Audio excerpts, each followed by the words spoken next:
Welcome to the Bakersfield City Council meeting. This television broadcast is brought to you by the local cable companies, the County of Kern, and the City of Bakersfield.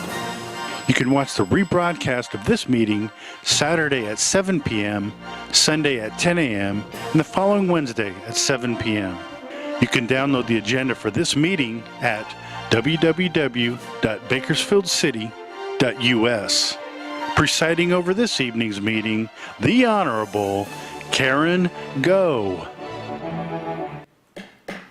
Good afternoon. It's my pleasure to call to order the 5:15 City Council meeting of March 7th, 2018. Madam Clerk, would you please call the roll? Mayor Go. Here. Vice Mayor Smith. I'm here. Councilmember Rivera. Here. Councilmember Gonzalez. Here. Councilmember Weir. Here. Councilmember Freeman. Councilmember Sullivan. Here. Councilmember Parlier. Here. Well, welcome. It's so good to see you all engaging in the civic process. We have some special people here today, and we are delighted to have our student body officers from Fruitvale Junior High, along with their principal, Leslie Garrison, vice principal, Eric Roundson, and the assistant superintendent of the Fruitvale School District, Matt Torres. Welcome to all of you, and we'll be talking more about you in a while. We also have some students from Bakersfield College, from Professor Holmes' class and from Professor Sanchez's class. So learn a lot and write a good report about us. It's great to have all of you. And at this time, Pastor Josh Fitzpatrick, who's the lead pastor of Wellspring Free Methodist Church, is going to offer the invocation. But following the invocation, we're going to have some students. So I'm going to go ahead and introduce them, Pastor, before you come up here. We are going to have our entire student body, not quite, but many student body officers from Fruitvale Junior High offer the pledge after the invocation. And today we are glad to have our co-presidents, Josh Sappel and Logan Abbott. Josh is an 8th grader, an exceptional Spanish student, and maintains a 3.75 GPA. Logan Abbott is an 8th grader and a leader in the mock trial elective and maintains a 3.6 GPA. Anna Underwood, you can raise your hands maybe when I say your name. Historian, is an 8th grader starring in the role of Miss Darbus in the upcoming performance of High School Musical Junior, and she maintains a 3.79 GPA. Sam Ellis, raise your hand, is an 8th grader, exceptional engineer in the advanced robotics course, and he maintains a 4.0 GPA. So those are our two historians. And then we also have Rally Commissioner Braden Burrow. Raise your hand, Braden. He's an 8th grader, an exceptional engineer in the advanced robotics course, and he maintains a 4.0 GPA. And then that is just our group for right now. There's some others who might join us a little bit later, but right now we're honored to have Pastor Fitzpatrick offer the invocation. Pastor Fitzpatrick just celebrated his 1-year anniversary with Wellspring Church, a new church that is outreaching to our community. They were at Jastrow Park this last Sunday and inviting the entire community there, and I know Councilmember Gonzalez was able to join them, and they had a great time. So now, Pastor, would you come and offer the invocation, please? Would you all please stand? Would you bow your heads? God of all grace and peace, we thank you for the privilege of living in this city, a city rich in history. We don't forget those who have come before us, who have passed the baton of responsibility onto those of us gathered here tonight. We seek to honor their legacies in the decisions we make and in the way that we live our lives. A city full of potential. We seek your wisdom, O God, as we strive to create a thriving community in which all people are given the opportunity to succeed economically, educationally, spiritually, in their homes and with their families. A city blessed with diversity. We strive to see our community through your eyes, not allowing our differences to separate us, but to recognize the beauty of diversity as a direct reflection of the one who created it all in the first place. A city with challenges. We do not pretend that we are without our shortcomings, but we count it an honor to be given the opportunity to pursue justice and correction where it is needed. A city that gives life, In a similar way that we literally provide food and resources all around our country and all around our world, we also desire to be a community that brings hope and energy to those who are struggling to make it through the day. And a city with purpose.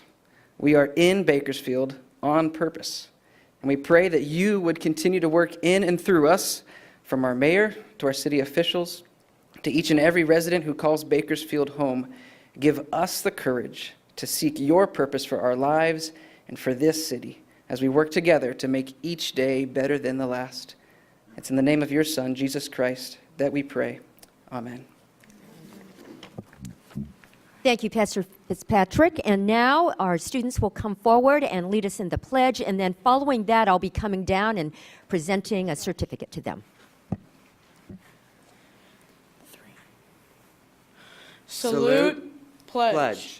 I pledge allegiance to the flag of the United States of America and to the republic for which it stands, one nation, under God, indivisible, with liberty and justice for all.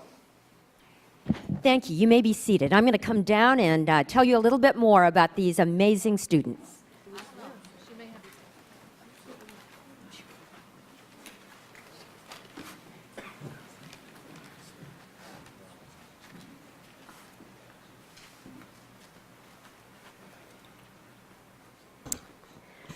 So I'd like to invite our Fruitville family to join us right behind me.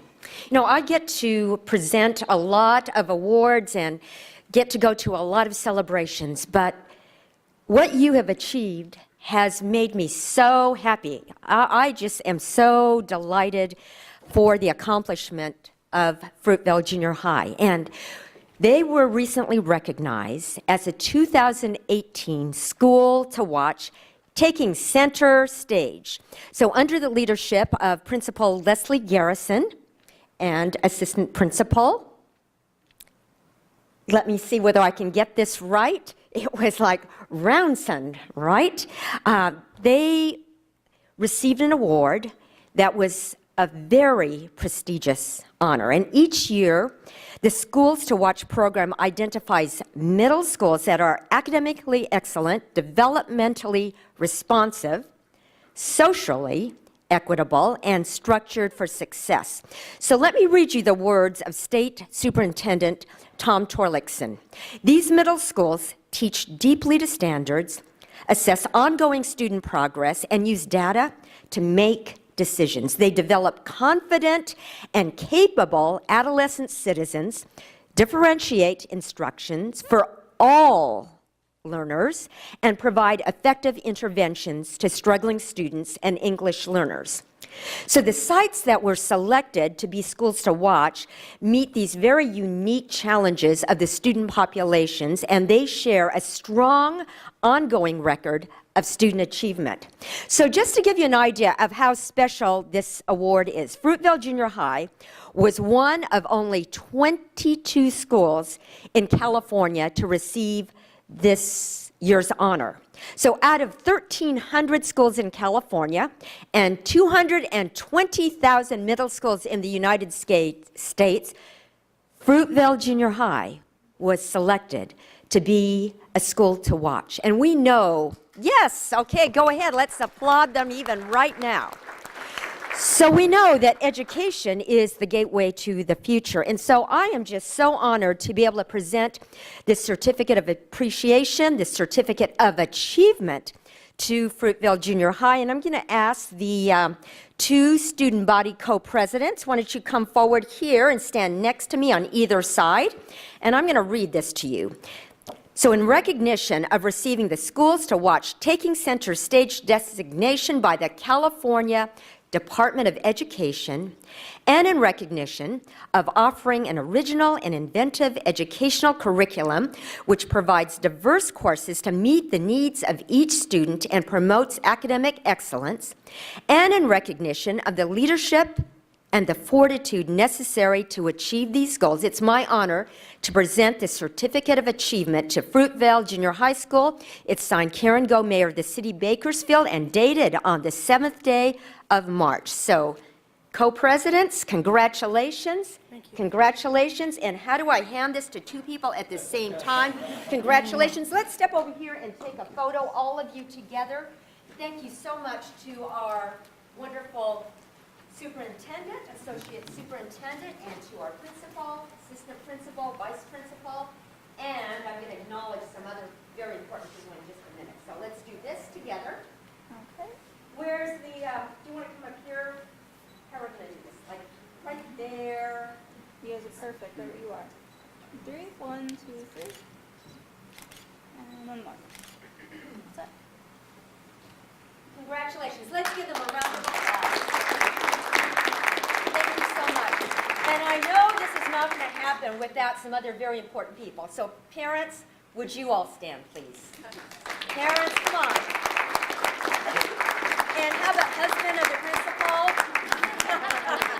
Thank you all so much. And thank you for being here. Thank you for making our city proud. Go Wildcats! Right? Okay, thank you very much. You are welcome to leave at this point or stay for our meeting, so it's up to you. Thank you, Pastor.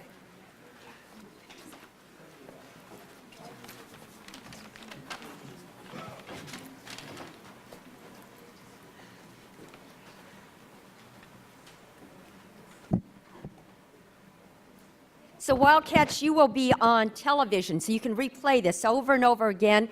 Congratulations. Thank you for your investment in education to all of you.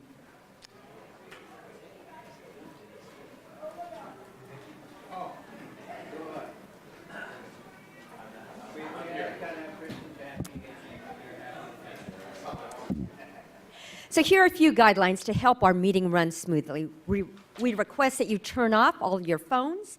In keeping with the council policy, council members are not allowed to send or receive electronic communications during the meeting.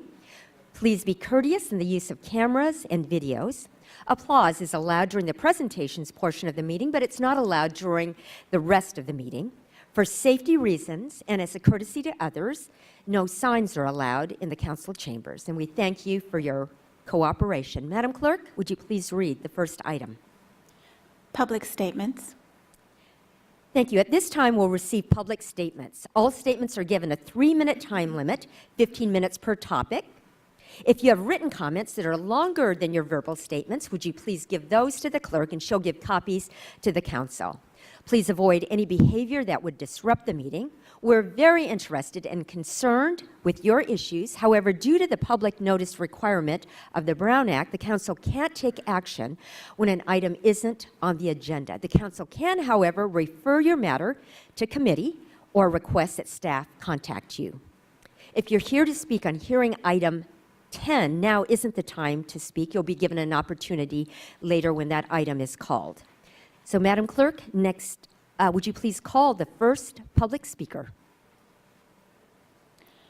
Mayor, we have received one speaker card this evening. The first speaker is Tim Chernabath regarding saving water. Welcome.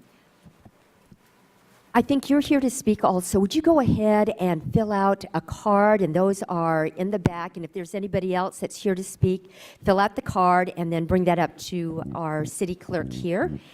Go ahead. Welcome. Please introduce yourself and then proceed. My name is Tim Chernabuff, and hello, Bakersfield. Now, my question to you is, do we need to save water? Now, let me take you back to when Pat Brown was governor of California. He had a vision for California's growth. He knew that industry, oil, agriculture, cities, you need water. So he knew that you had to move water and store water for California's economic growth, and we know that he was successful in doing that.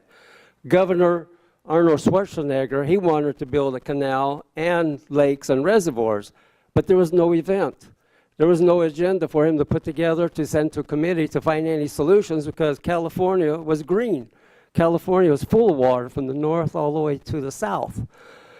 Hence the term California gold. hosted by Hugh Hauser by KCET. Now, NASA has a satellite they call GRACE, and they can measure the weight of a state by its water content. In 2008, California was just busting at the seams with water. And now we take this guy, Jerry Brown, governor of California. He goes with the snow surveyors in the mountains, and the snow surveyors go to the same place every year, no matter what conditions existed. When they got there, they were standing on green grass. And he was 1 year too late. The same conditions existed March 2014. And at that time, we only had maybe 35% of capacity in our largest lakes like Mount Shasta and Trinity Lake. And then all the rest of them were a lot less. Now, when Pat Brown was governor, California's population was right around 15 million. And now, as you know, we're pushing 40 million people. I think we got about 20 million too many for the amount of water to sustain our growth. Now, NASA, here about 10 years ago, they predicted California is in a 20-year drought. And as you know, after 2015, we came out of a drought. In 2016 and 17 winter, we were blessed with 150% of snowpack and waterfall, which filled up all of our lakes, reservoirs, and we had tens of feet of snowpack in the mountains. Now, in the city of Bakersfield, do we really need grass in parking lots? Have you ever been to these big places where after 11 p.m., they're irrigating the grass and trees and everything, and you almost need rubber boots to get out of your car to walk to the store? Home builders need to do the same thing. They need to stop irrigating sidewalks and letting potable water running down the gutter. Thank you. Thank you for your comments. Next, we don't allow applause at this point. Thank you. Go ahead and give that to the city clerk. And sir, up there, if you could bring yours forward too at this time, and then she'll call you at the appropriate time. We'll just wait for this gentleman to come down.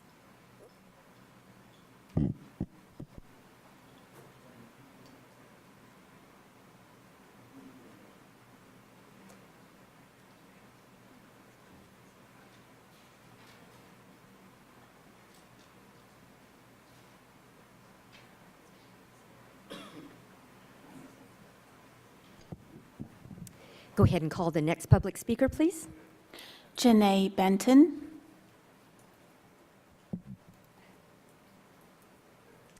Welcome. Please introduce yourself and proceed. Mayor, council members, my name is Janae Benton, and I'm the district director for Assemblymember Rudy Salas. Thank you for educating me on the process for speaking. I apologize for not following the protocol earlier. I'm just wanting to say thank you for supporting the legislation that we sent over for the 4 Valley Fever bills, as well as the co-author that the Assembly member has done with Assemblymember Vince Fong for a total of 6 Valley Fever bills.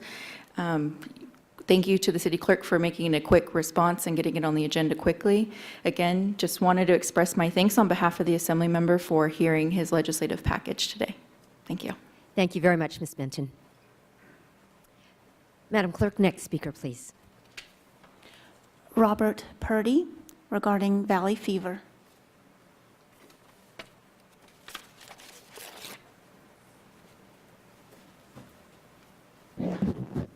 Good evening. My Welcome. name is Robert Purdy. I am a Valley Fever survivor, lifelong Bakersfield resident, and I also serve on the board of the Valley Fever Americas Foundation. I just wanted to thank Mayor Go and the council members for their continued support of Valley Fever and endorsing this legislation, which I see is happy to see on consent. The lessons that we as a city and a community have learned regarding Valley Fever are making their way to Sacramento and will hopefully be codified in law. So I would like to thank you again for your efforts and your continued support of our community when it comes to Valley Fever. Thank you. Thank you, Mr. Purdy. Next speaker, please. Rudy Gonzalez.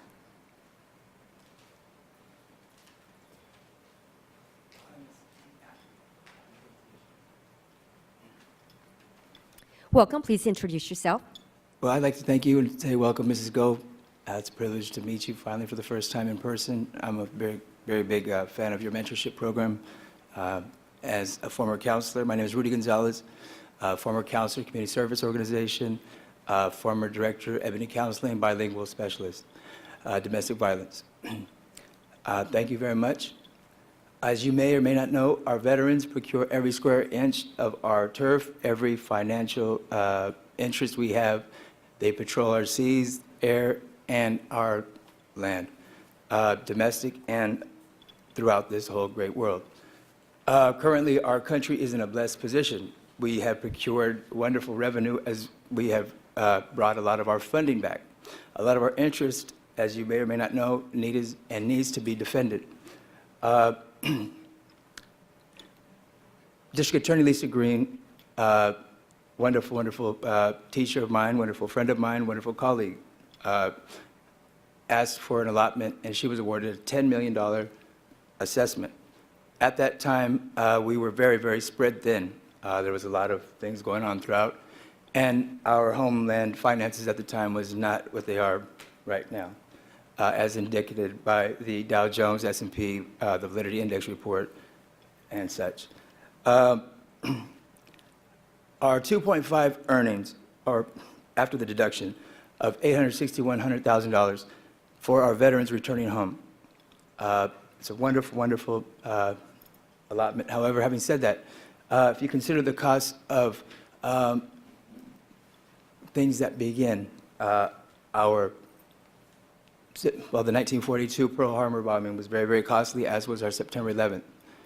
Having said that, much of the internet since the procurement of is now cyber, as you well know. Teddy Cruz from Texas and Mr. Coots of Delaware, our first union, our first republic states, respectfully procured that. In doing so, a lot of the strategy, a lot of the homeland security can only be brought in by reintegrated. I'm going to use that word again and borrow it very, very carefully because the word reintegration is important. What's gone on in, with the Prop 63 and with also to the events that happened in Las Vegas. With all due respect to our Department of Justice, a database system would be wonderfully, wonderfully well introduced into our great city for civilian recognition.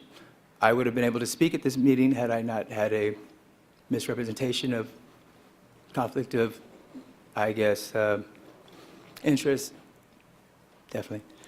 Thank you, Ms. Go. And, okay. At any rate, I'll submit paperwork, financial deductions, and budget improvement probabilities at your discretion. I thank you very much. Thank you, Mr. Gonzalez, and thank you to all of you who came forward. We always appreciate hearing from the public. Madam Clerk, next item, please. Under workshops, we have back and diagonal parking on 18th Street between N and Q Streets. Vice Mayor? Mayor Go, I will abstain from the following item as I own property adjacent to the subject action. Thank you. Thank you. Mr. Fidler? Honorable Mayor and council members, Ryan Starbuck, city's traffic engineer, will be providing a presentation on the back end angle parking.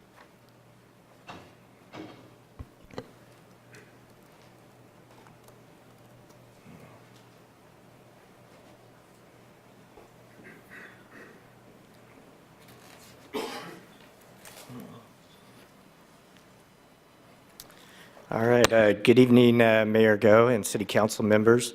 My name is Ryan Starbuck with Public Works. This is a brief presentation on reverse angle parking. Business owners along 18th Street between N Street and Q Street submitted a petition requesting reverse angle parking. The picture below shows the current conditions of 18th Street. 18th Street has two-way traffic, a posted speed limit of 35 miles per hour, and an average daily traffic of 3,000 vehicles per day. There is currently parallel parking on both sides of the street, which is heavily used.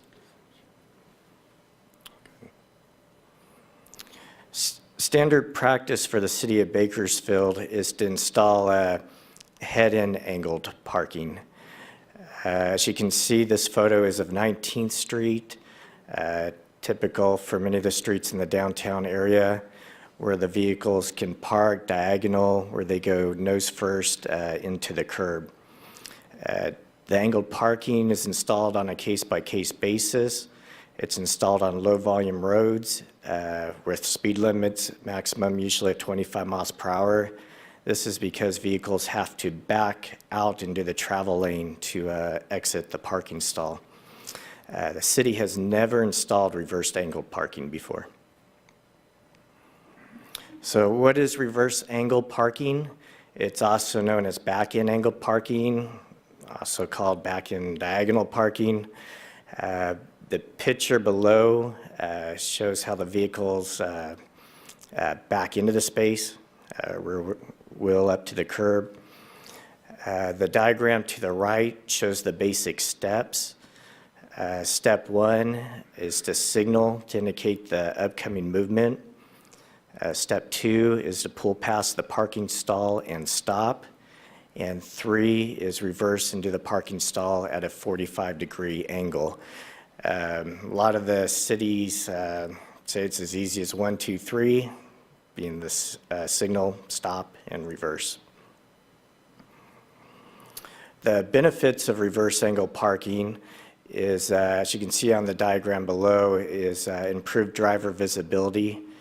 When the driver is leaving the parking stall, he's facing, or the person's facing forward and has a better view of oncoming traffic. As is shown on the right, that's the typical view of the driver looking to the left and looking to the right as the person is exiting the stall. The benefit, of course, is not having to back into traffic like traditional angled parking.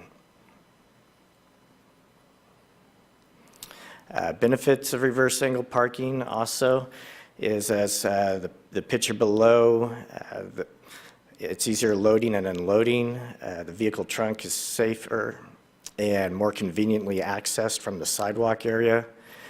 The picture to the bottom right shows the vehicle doors block pedestrian access to the roadway travel lane. It guides them back towards the sidewalk area. Of course, there's challenges to reverse angle parking. It's new to most drivers. It's not yet widely used in most cities. It will take some time for drivers to adjust, learn how to use them. Some drivers find the backing maneuver awkward, especially with drivers with limited backing experience or vehicles with poor rear visibility. And as shown in the picture below, drivers not always sure when to stop backing up, so you tend to get the overhanging of the vehicle on the sidewalk area. And of course, they have to be careful of poles or any landscaping close to the curb face. Some other challenges is the potential for drivers from opposing traffic lanes to cross traffic and park nose first into the angled stall. As you can see on the photo on the left, the white vehicle incorrectly went nose first, whereas the vehicle, the blue vehicle, correctly backed into the parking stall. The photo on the right is from a photo from where it's installed in New York, and you can see after initial installation, they did have difficulty with vehicles parking in both directions. So we did a test run of the reverse angle parking on 18th Street in December 2017. We had city crews lay out some parking stalls. A couple of council members got to try out parking in the stalls, as well as city staff. And the bottom right is a person from the public that had backed into the stalls. But this is what it would look like.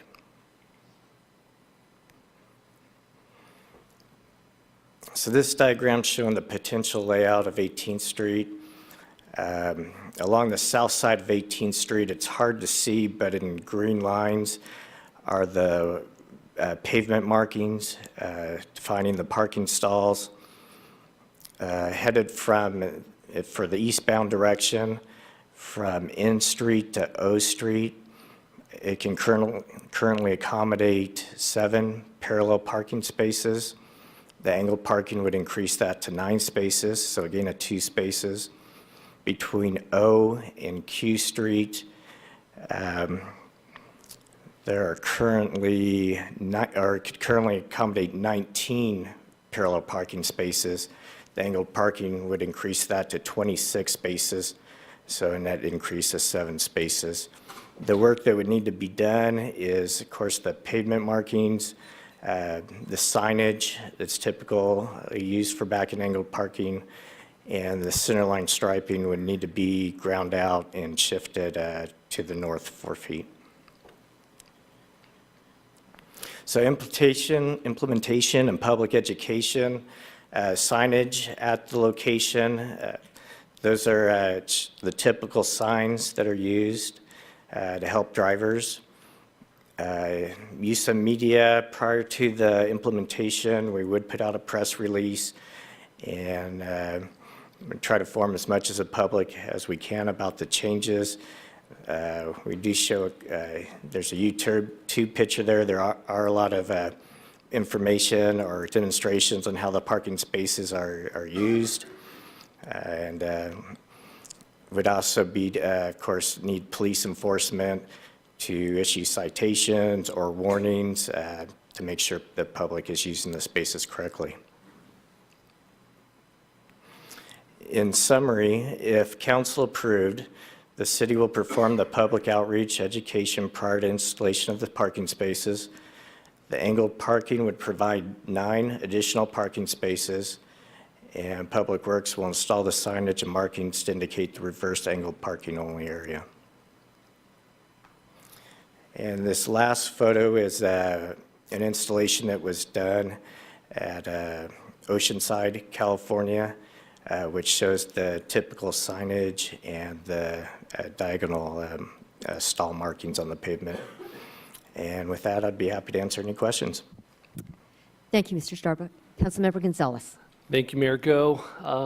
Just want to thank city staff for bringing this recommendation to the council.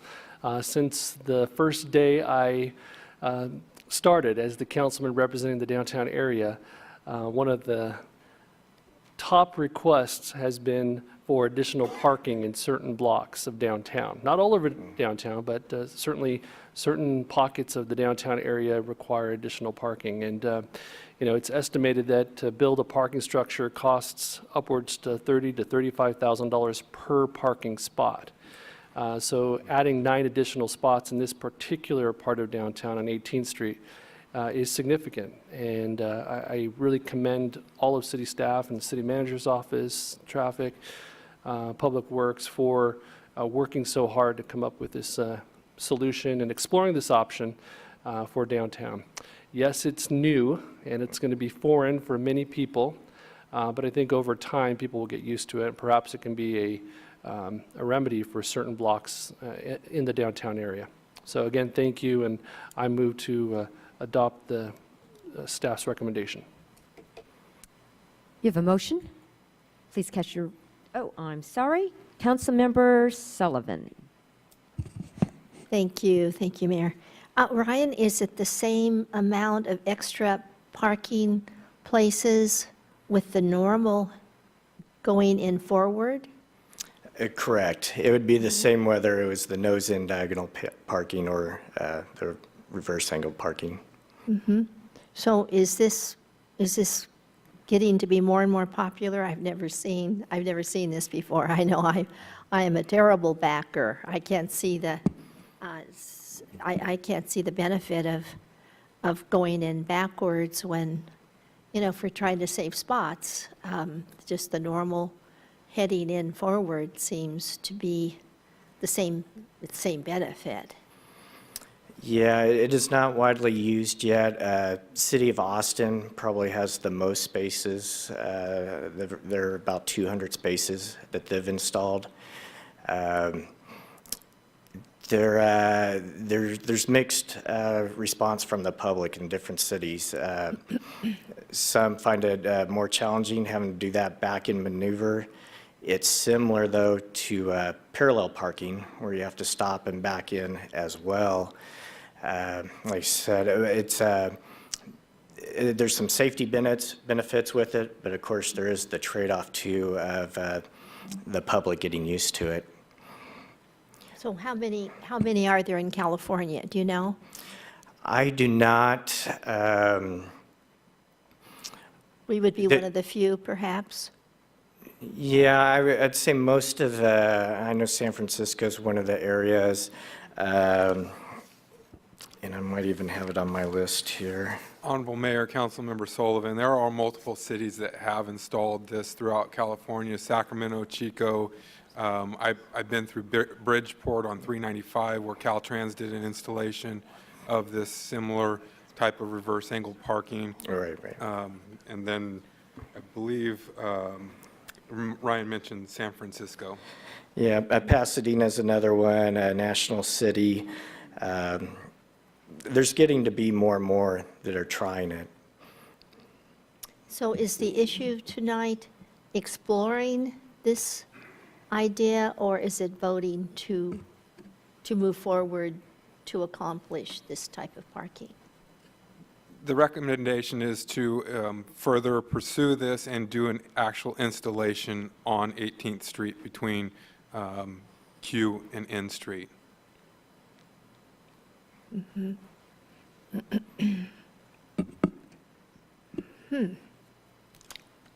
Well, I would certainly avoid that street. It's interesting. Okay, thank you. There will be still parallel parking on the north side of the road as well. We're only doing this installation on the south side of the road. So there will still be the option to either parallel park or do the reverse angle parking. I'm certainly for more parking spots. I mean, that they're very valuable. But as far as going to the trouble, I can't see the benefit of just all that we would have to do to, when we would be accomplishing the same, not having any more parking spots than the normal type of parking. Councilmember Gonzalez. Thank you, Mayor. Just to respond to my colleague, Councilmember Sullivan, my priority is to add parking in downtown. And my first request was to explore front-end parking in the downtown area. Clearly at 18th Street with the speed, it's unsafe for people to pull out once they've parked, to pull out with that blind spot that they'll have, if you want to elaborate. But also, just anecdotally, I know that many of the larger companies in town, particularly the petroleum companies, have adopted back-end parking as a standard for their employees. Correct me if I'm wrong. But because of that safety feature, when you pull out of the parking spot, it is much safer once you park in backwards. So just wanted to add that this comes out of a long few months of discussing how to increase parking in the downtown area. Councilmember Gonzalez, I would agree with you. Staff was concerned with during off-peak hours, traffic can get moving pretty quickly on 18th Street, and backing your blind side into traffic moving at 35 miles an hour is dangerous. So it was staff that was reluctant to have the head in based on the safety considerations. And the other thing I would add is, as I think most of you or all of you are aware, we contracted through KernCog for a parking study for downtown. And based upon having had a preliminary look at the drafts of that study, we're in for lots and lots of changes. This is just going to be the first one, but the end result is more parking and a more business-friendly downtown, and so we need to be a bit adaptive. Any other comments, council members? No, it's fine. You have a motion, please cast your vote.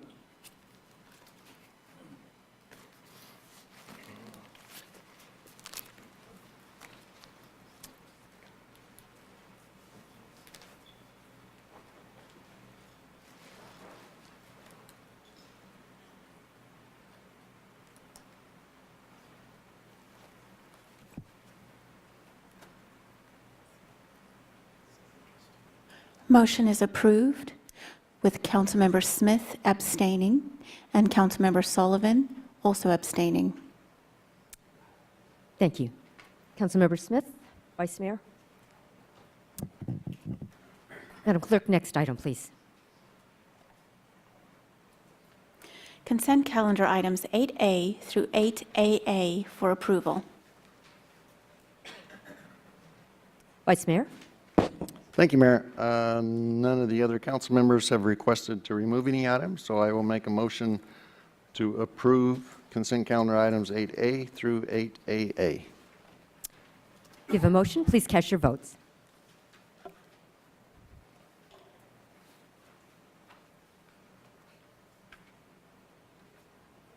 Motion is approved. Thank you. Next item, please. Our next item actually is the public hearing. Before I open the public hearing, I'll go over the presentation time policy. Each side will be allowed 15 minutes. It's 15 minutes for all speakers, so it's important that you identify yourself and make your statement quickly so others may speak. We'll hear statements from those opposed to the staff recommendation, then we'll hear from those who would like to speak in favor of the staff recommendation. If there's testimony from both sides, each side will be allowed a 5-minute rebuttal. There's a clock on the wall behind me which indicates 15 minutes. We'd ask you to step to the microphone, identify yourself. After 14 minutes, a yellow light will come on. At the end of 15 minutes, a red light will flash indicating your time is up, and quickly end your statement at that time. You may ask questions during your statement, but they won't be answered until the public hearing is closed. If you have written comments that are longer than your verbal statement, please give those to the clerk, and she'll provide copies to the council. Please be courteous to others who wish to speak. Unless there's approval by the majority of the City Council, there's a strict 15-minute time limit for all those in favor or in opposition to staff's recommendation. So please be concise, avoid repeating the remarks of previous speakers. Madam Clerk, please read the public hearing item. A public hearing to consider a resolution ordering the vacation of the 20-foot wide alley running east and west bounded by Sumner Street, Sonora Street, East 21st Street, and Sacramento Street. Mr. Fiddler. Honorable Mayor and council members, the property owners abutting the described alley south of Sumner Street between Sacramento and Sonora Streets have requested the vacation of the alley due to increased vandalism and theft. Staff recommends approval of the resolution. Thank you. At this time, I'll open the public hearing. How many people would like to speak in opposition to staff's recommendation? Just raise your hand. Seeing none, is there anyone who would like to speak in support or in favor of staff's recommendation? Come forward then, please.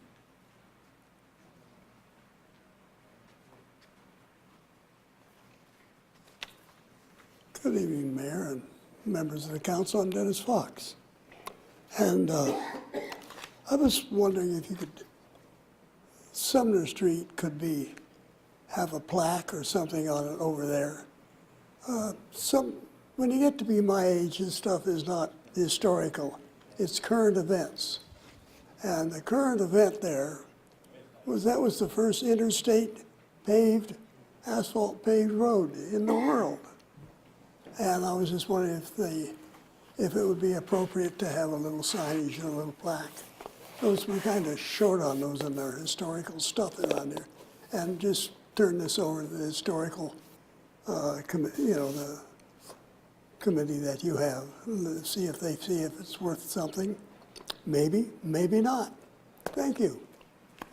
Thank you, Mr. Fox. At this time, I'll close the public hearing and return it to council for comment and action. Councilmember Gonzalez, this is in your area. Yeah, I move to approve staff recommendation. You have a motion? Please cast your votes.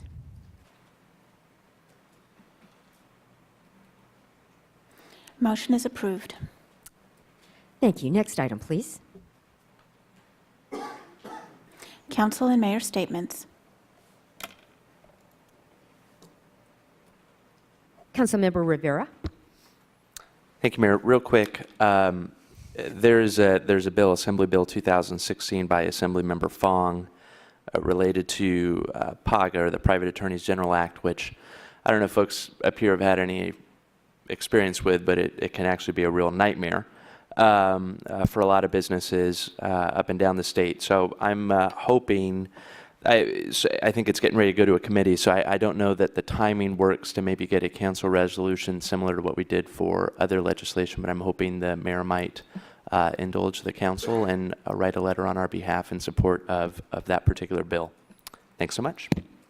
Thank you. Madam City Attorney, any issues with that? Mayor, I don't think so unless there's an objection by the rest of the council. And if the rest of the council's not aware of what that bill is, we can certainly bring something back to the council at the next meeting and provide you with some information. Okay. If there is no objection, I would be happy to do that. If there is, I would like to hear from you. So next, Councilmember Parlier. Thank you, Mayor. One of my constituents, Frank Spencer, has a concern in the Southwest regarding racing and vehicular noise associated with the racing. If police department or community relations could please reach out to him and talk to him about his concerns, I'd sure appreciate it.